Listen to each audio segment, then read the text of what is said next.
For this project, you are going to design a home, you're going to plan a home, you're going to build a home. This project, the tiny house project, is where students are designing tiny houses. Remember, when you're going to build this, we have to think about who's living in the house.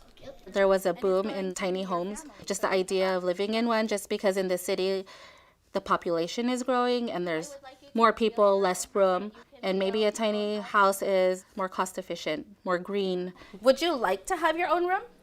Yeah. Would you like to have your own space? Yeah. Okay.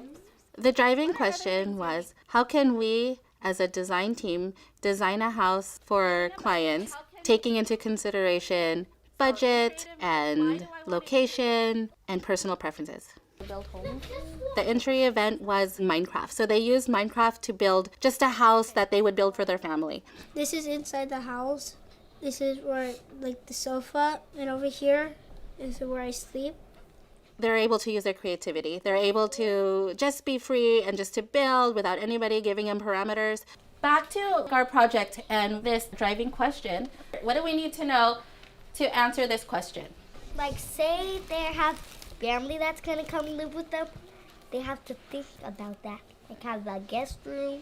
The Minecraft building sparked, like, how many rooms do we build? And so they came up with their need to knows. Any other need to knows you'd like to add?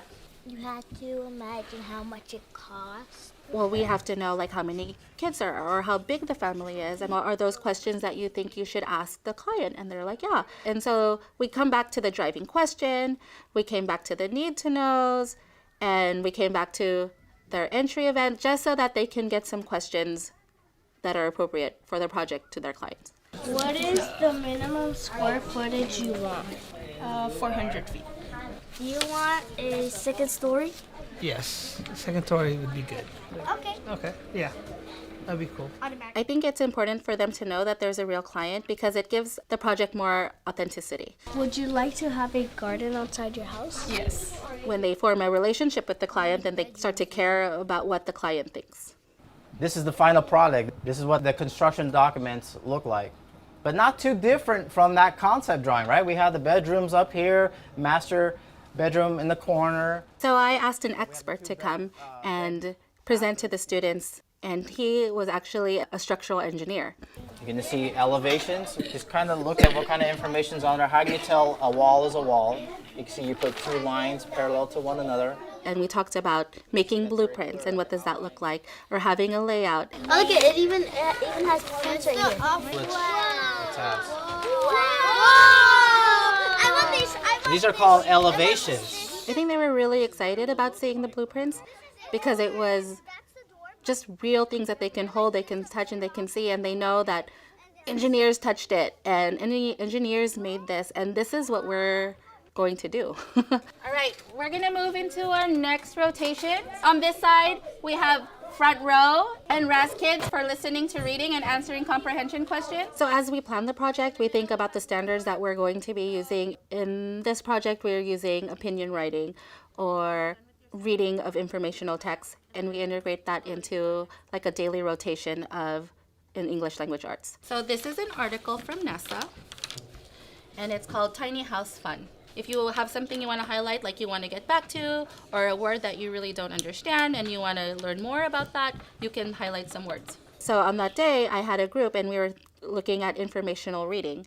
And then another group, they were listening to a book that had to do with houses. And then another group was working on vocabulary, and all the vocabulary is part of the project. And then another group was just doing their read to self, and that's just books that they're interested in, so they're practicing reading independently. Write your name at the top. For math rotations, we call it math with the teacher, math with technology, and math with a partner. The house size that your client wanted. And then I'm working with the group, and we're really looking at area and perimeter and the difference between area and perimeter. Okay, so can you tell me what the square units are here? Another activity that we did with math was the Cheez-Its math. When they looked at square footage, we said that each Cheez-Its was 1 square inch, and they used that kind of information to do square footage within a house. It was just kind of a connection for them.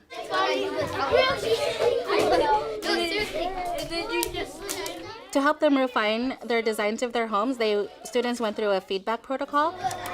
I turned the bathtub from here to here because I know that you can't get through the toilet if it was like that. There's the bathroom with the shower. Yeah. They were paired up with another group and they presented their models, they presented their blueprints and their layout, and they talked about what was in the house and who their client was, just to get some feedback from their peers. Our client is Miss Pena. Her age is 39. Her budget is $40,000. Within the fishbowl protocol, what we did was, me and another teacher, we sat in front of a presenting group and everyone else looked around us, just like a fishbowl where they're not to talk, they're not to say anything, they're just really listening and seeing the interaction between the presenter and the guest. I like how you do go into the living room, but maybe push the bedroom in the back, and then that way she has more privacy. And The purpose of looking at that interaction between the audience and the presenter is so you can think about questions, you can think about behavior within the meeting, and so they can use that as a model for when they go back to their groups. This is the laundry area, and then here's the pantry to store all the clothes. Right here we have a little office. We practice different ways to present to their clients. We talk about eye contact, we talk about confidence, we talk about postures, we talk about volume of your voice. Hello, my name is America. Hello, my name is Christopher. And the title of our project is Tiny Houses. Our driving question of this project is, given a budget, how can we as a design team plan a home for a family? The last day of this journey is for them to really present their work to their clients. And they were so excited. Did you have a hard time building the house? Kind of, yeah. We had to redo some of the walls so that they were the exact measurement. This is the master bedroom. The middle is the kitchen. Here's a room. They shared their blueprints, they shared their layout, they shared their budget, and they shared their opinion paragraphs that they wrote so that they can try to persuade their client to purchase their home.